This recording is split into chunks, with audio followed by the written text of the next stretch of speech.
everyone, my name is Jimmy and welcome back to the channel. In today's episode of Rippin' the Fence, we're going to be breaking down everything we saw from Las Vegas. But before we hop into the video, I just want to quickly remind you guys to hit that like button and subscribe button. We would greatly appreciate it if you guys did that. But let's go ahead and hop straight into the video. Matthew, my friend and co-host, is joining me on the show as always. And we had a lot of action on track this weekend. Trucks, Xfinity, and Cup once again. So, Matthew, how you doing real quick before we go ahead and hop into all the action we saw? After this race today, it's been a mixed emotions for me today, but other than that, it's been a great weekend of racing. First and foremost, I want to congratulate Raja Karuf getting his first Truck Series win this weekend, which made 3 wins in a row for Spire Motorsports in the Truck Series. So, amazing start to them. Congratulations to him, and other than that, let's get right into it. Yeah, so quickly starting off with the Truck Series, like you mentioned, Roger Carruth got his first career win there. Very well deserved. Very excited to see what the future holds for him. I brought up between just you and me talking that I think he should be full-time in Xfinity next year, and I think Hendrick should continue to kind of sponsor him in a way. They got HendrickCars.com on board for all the truck races for him this season, so I think they should try to do that in Xfinity next year because I think he's going to be a championship threat in the Czech Truck Series this year. He already started off with one win. Spire looks really strong, so I think he's a championship contender in the Truck Series. So as long as that goes well this year, I think he should get an Xfinity opportunity next season as well. And then in Xfinity, I really didn't miss much there either. John Hunter Nemechek ended up getting the win. He's doing 10 Xfinity races because I think you can do as many Xfinity races as you want, or 10 or something like that, for your first couple seasons in Cup, as long as you haven't been in Cup for 3 years or 5 years or something like that. So John Hunter Nemechek, he's going to be in Xfinity a lot this season. He got the win there, but Chandler Smith, his teammate, did very well. He won the first 2 stages, ran well all race, along with Riley Herbst. It seems like Riley is finally starting to click and get a little bit better as a driver, not make as many mistakes. Last year, he ended up getting the win late in the season. So Riley Herbst starting to run well as well in Xfinity. But as for the Cup race, Christopher Bell, he had a very tough day. He lost a tire early in the race, went a lap down. He was able to come back from that, but then he spun off of turn 2 by himself later in the race, and then that caused him to fall back in the pack. So rough day for Christopher Bell. Runner-up here in the Las Vegas race in the playoffs last year. William Byron also had a very wild day. He went from 8th to 1st on one of the restarts right there. I believe it was the one right after Christopher Bell spun. So William Byron had a crazy restart there, and then he was forced to pit under green for debris on the grill. It was the biggest piece of debris I think anybody's ever seen. Like, it almost took up the whole nose of the car. That's how big that piece of debris was. So he was forced to pit because the water temp obviously got hot very quick. But he was able to get the free pass at the end of the stage. And then I think he might have had another problem that set him back in the race as well, because he came on the radio and said he had to come through the field like 2 or 3 different times. So William Byron had a very up and down day as well. Chris Buescher, he had a flat tire in the first stage that unfortunately took him out. Well, it wasn't a flat tire. The wheel came off of the car. So that's probably going to be a penalty for the team and probably a suspension for a few of the crew members for a few races. Bubba Wallace, he had a lug nut issue. They could not get the lug nut off of one of the tires, the left front, I believe. So that was an issue for him. They had to stay on pit road and, I don't know, saw the lug nut off or something like that to try and get it off of the car. So Bubba had an issue, which is unfortunate because all of the Toyotas seem very strong today. And then Corey LaJoy, he spun in turns 1 and 2. Him and Keselowski were racing pretty tight, but it looks like he just got loose and just spun. Looks like Keselowski just took the air off of him and he spun out. It sounded like the LaJoy team radio was saying that Keselowski made contact, but I don't think he did. It looked like from the few angles of the replay that we saw that LaJoy just lost control and spun out. But on that caution, Ross Chastain took 2 tires, got up to second place. At this point, Kyle Larson had been dominating the entire race, won the first two stages. So on that final restart, it was Kyle Larson and Ross Chastain on the front row, and then Tyler Reddick was a few spots behind them. And it seemed like Larson and Reddick were the two best cars all day long, and they would end up battling it out for the win. For the final, probably about 10-15 laps, Larson got out to a pretty big lead, but Tyler Reddick started to slowly bring that lead down, and he caught him with probably about 5 laps to go. He was really ripping that top lane around the racetrack, ripping the fence, just like a podcast. Boom. Had to throw that in there. But yeah, it seemed like it was between Kyle Larson and Tyler Reddick those final few laps. Reddick closed the gap, but Kyle Larson started to defend. I guess they call it aero blocking with these next-gen cars at these mile-and-a-half racetracks. So Kyle Larson is able to slide up and down the racetrack to prevent Tyler Reddick from getting clean air. And I believe it was 2 to go in turn 3. Reddick tried to go to the bottom, and Larson cut him off, and Reddick had to lift and just lost a ton of ground, and that pretty much sealed the deal. So Kyle Larson would end up getting the win. Let me quickly go through the race results for you guys real quick. They'll be on the screen. As always, Ryan Blaney 3rd, Ross Chastain 4th. Good run for him. Ty Gibbs 5th. Also, like I said, the Toyotas were strong all day long. You see a lot of those in the top 10 here.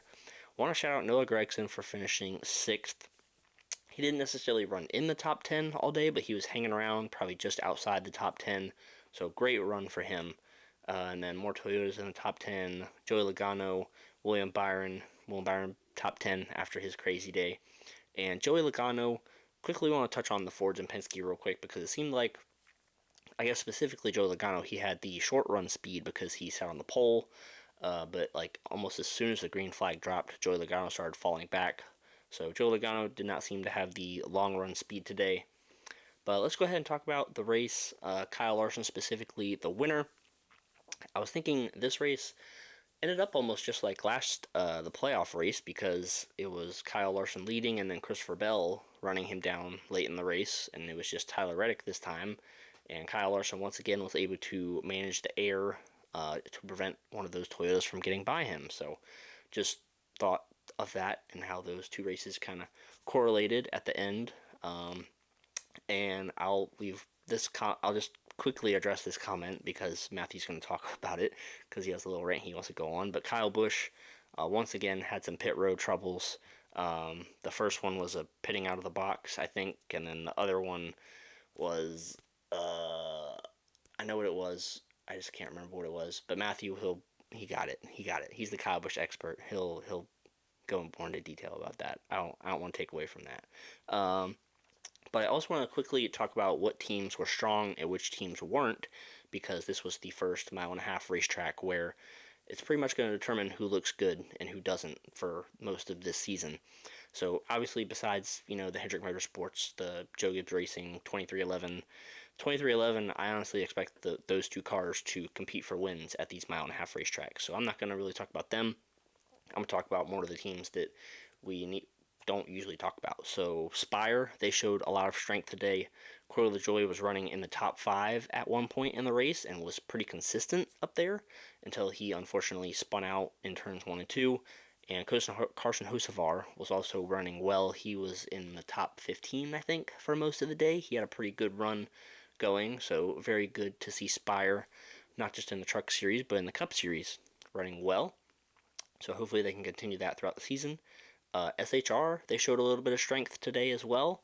Obviously not, race-winning speed. There weren't SHR cars up at the front, but Noah Gragson, he finished in the top 10, like I said, and Chase Briscoe was running in the top 10 most of the day. He somehow fell out to around 15th or 16th, but Chase Briscoe was running in the top 10 most of the day.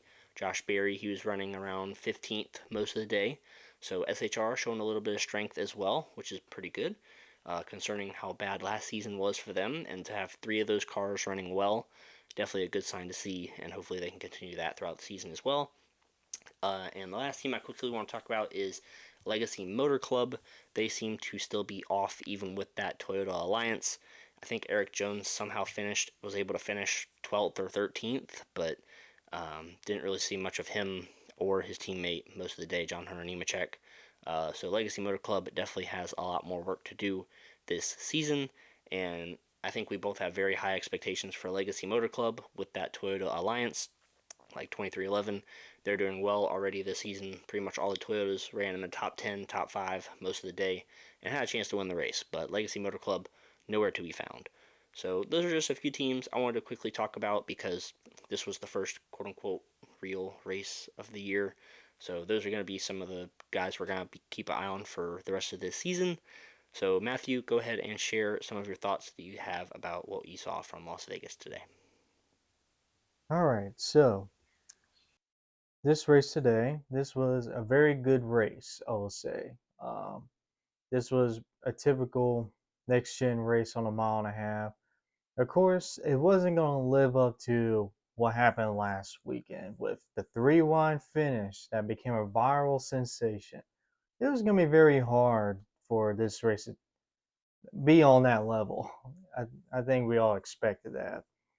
But I will say the finish was still exciting because Tyler Reddick was closing on him. I thought, man, we might get 2 weeks in a row here of a good, great, fantastic finish. But Kyle Larson did his job by blocking the air, and that was like, ugh, because I was kind of hoping for another finish like that. But congratulations to Kyle Larson, his first win this season, who pretty much did his best Max Verstappen impersonation today by dominating the whole race, winning both stages. So, congrats to Kyle Larson. Tyler Reddick ran a great race, even though he did have a couple of bad pit stops that that hurt him a little bit, but he was able to rebound. Ross Chastain, he had to go all the way to the back today, and then he had a penalty during green flag pit stops. Then he made a two tire strategy at the last pit stop of the day, and he was able to hang on and finish fourth. So good for him. Ty Gibbs, top five. He had amazing speed today. He was a top five car most of this race. And I think we're going to see. I think he's going to win one of these races this year. So keep our eye on him. Noah Gragson, what an amazing run for Noah Gragson. If I didn't expect this to happen, to be honest. Just because Stewart Haas Racing just, of course, we all know how bad Stewart Haas Racing has been, especially this past season. And I didn't expect much from Noah Gragson this race.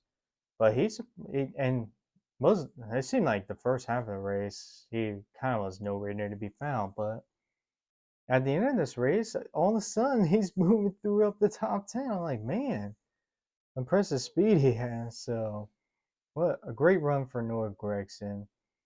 William Byron, he had himself a roller coaster of a race. Um, with the biggest piece of debris I think I've ever seen stuck on a grill. It wasn't stuck on the grill; it was stuck on the whole front end of the car. This big old trash bag, and I mean that's just bad luck right there. But he's still rebounding for a top 10, even though he definitely. I think he had like one of the best cars today, just from what I saw at the beginning of this race. Um, Spire Motorsports today, absolutely impressive. Corey LaJoy was in the top 5, top 10 most of this race until he got spun out at the end. Carson Hocevar, who is a rookie by the way, he had a pit during the green, still managed to climb his way back up, and he was competing in the top 10 at one point. I thought, man, he might get himself a top 10, but he finished his 15th. Still great for this organization. And I told y'all at the beginning of the season I was interested to see how Spire Motorsports and Legacy Motor Club, what the differences will be between these two teams, with the improvements they have made. And as far as this race goes, Spire Motorsports was the most impressive, as basically two of those cars were very competitive today.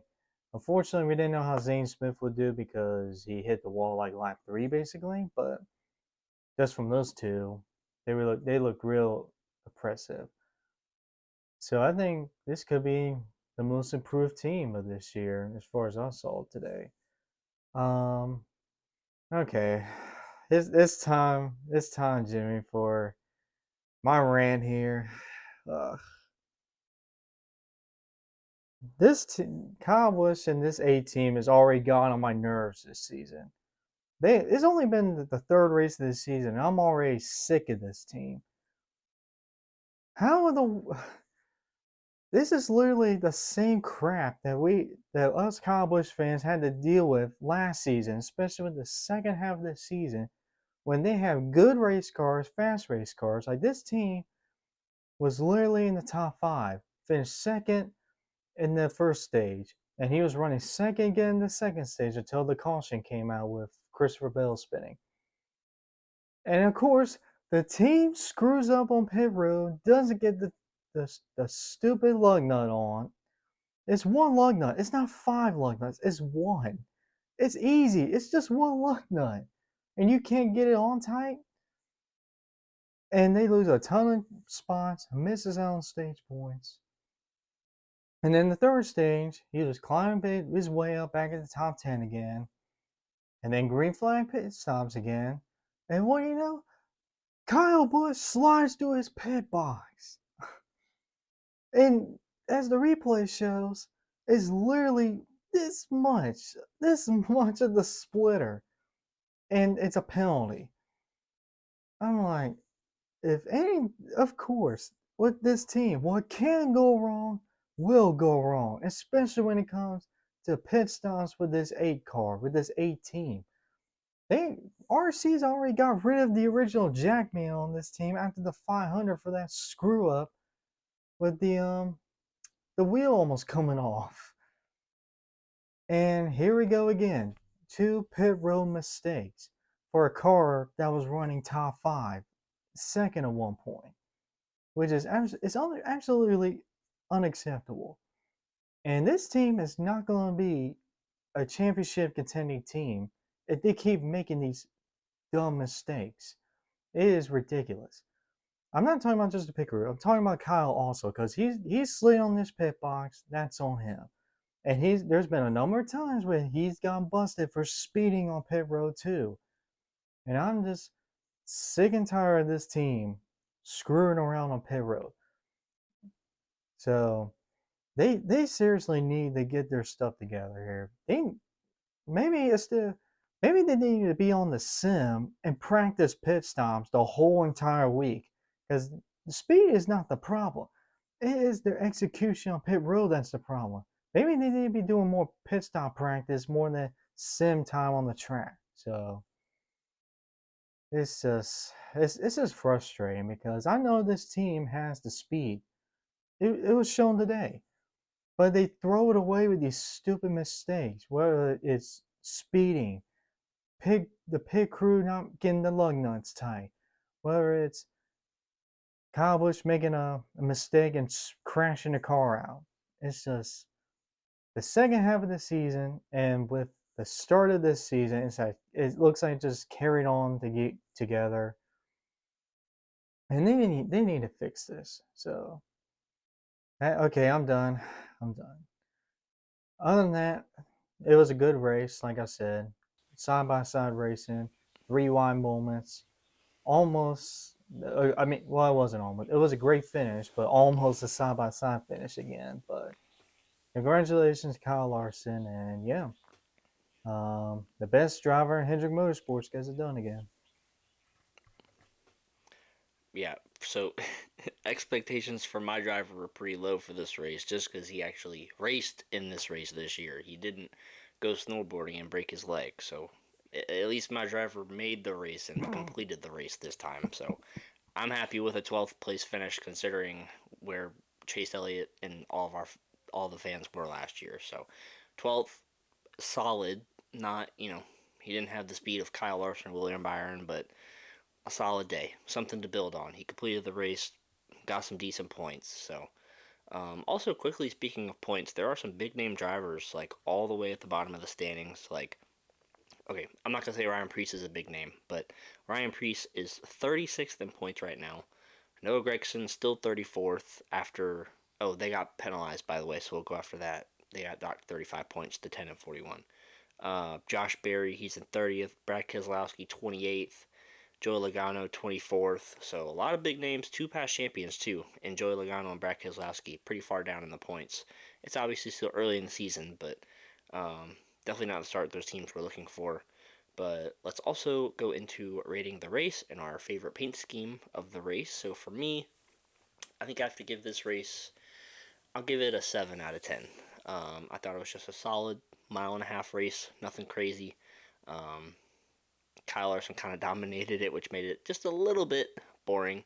Not as bad as Max Verstappen, though. He didn't win the race by like 30 freaking seconds and didn't lead every single lap. At least some other drivers passed him, and there were lead changes at some point in this race. Um, but pretty calm race overall. I'll give it a 7. And then for my paint scheme of the race, I think Matthew and I might have the same one for this race. Maybe. But for me, I'm going to go with William Byron's paint scheme, the Z HP car. I love the blue and the white. Simple. Once again, just like the Chase Briscoe scheme I did last week, I'm a sucker for blue and white. What can I say? So that's going to be my favorite paint scheme from the race. So, Matthew, what are you going to rate the race? And then what was your favorite paint scheme from Las Vegas? I'm going to go with a 7 out of 10 also. I thought this was a very good race. Of course, it wasn't going to live up to what happened last weekend. Of course, it wasn't. So, but it was still a very good race. Of course, Kyle Larson was the dominant car today, which, um, of course, for some people that might bore people, but it was a dominant performance. But other than that, it was still a good race. A lot of side by side action, multi lanes, passing, three wide. Yeah, I'm just gonna give it 7 out of 10. And as for my paint scheme in the race, I'm actually gonna go with Corey LaJoie's USANA shirt paint scheme. I hope that's how you say it. I don't know if you say it like that, but man, this paint scheme is amazing, especially after seeing it on track today. I mean, the blue, the teal, the pink, the purple. Woo, that is amazing looking. So that is my paint scheme in the race. All right, and then just a couple quick off-track news things real quick before we finish up. So, like I said earlier, SHR was busted for those roof rails. Noah Gregson and Ryan Preece were each docked 35 driver and owner points. And then Joey Logano was also busted for his illegal gloves. And there was a video on NASCAR social media where whoever, I don't know the guy's name, but he had the glove for Joey Logano and showed like in between the fingers it was webbed, which is crazy. And he got fined because the glove was not SFI approved, because obviously if you modify something it's no longer approved. So they explained that, and then the guy explained what happened with the roof rails and all that stuff as well. So if anybody is really nerdy about NASCAR and technology, make sure to find that video because it was very thorough, a very good explanation of what happened there. And then another thing that came out this week is Dale Jr. is actually going to be leaving NBC, but he's not retiring from the booth. He's hopping over to Amazon and Warner Bros., which is TNT, which they have some of those summer races for the Cup Series this year. So very surprising that NBC just kind of let Dale Jr. walk like that next year, not this year. Um, so very surprising that they just let Dale Jr. walk. Not really sure why or the behind the scenes of it, but it's gonna be interesting to see what happens if they replace Dale Jr. with somebody with the NBC crew. I really loved how him and Steve Letarte gelled really good together. And I'm wondering who's going to join Dale Jr. with Amazon and Warner Bros. I wonder if they're going to bring in some other not drivers. Well, yeah, drivers, but other people as well. I mean, Alan Bestwick, where you at, man? Come on, bring Alan Bestwick back. Come on, bring Marty Smith in. Come on, bring all those good ESPN people back in. That'd be really cool to see those guys. Probably not gonna happen, but who knows? We'll have to wait and see. So that's just a little bit of quick off-track news for you guys before we finish up. So, Matthew, do you have some comments about that or anything else before we go ahead and finish this video up? I don't have much to say that about that other than Stewart Haas Racing. Um, yeah, this team is there's gonna be a lot of question marks with Stewart Haas Racing in the future. There's been rumors around that they're gonna leave Ford at the end of this season. Of course, there's a lot of rumors right now about Honda could be joining NASCAR, maybe in 2026, and that Stewart Haas Racing could be the perfect team to go to Honda when they come in. But yeah, there's a lot of questions going around in this team. Noah Gragson finishing sixth helps that, but still, it's things are just not looking good for Stewart Haas Racing right now with sponsorship trouble. Well, with hard time getting or big sponsors leaving. Um, they could be splitting up with Ford at the end of the season. Um, I mean, constant rumbles about is Tony Stewart really committed to this team in the future? So, uh, and of course, getting struck with penalties like once every 5 races. It seems like so. There's a lot of stuff going around SHR right now, and I feel bad for a lot of their fans who have to deal with this crap. It seems like almost every week. Alright, well, that's going to go ahead and wrap it up for this video. Thank you guys for watching. We hope you all enjoyed it. Make sure you guys stay tuned. Make sure you check out our social media pages. Those will be linked down below. And then subscribe to the channel. If you hit that little bell, it'll notify you next time we upload. But until the next time, we will see you guys in our next video.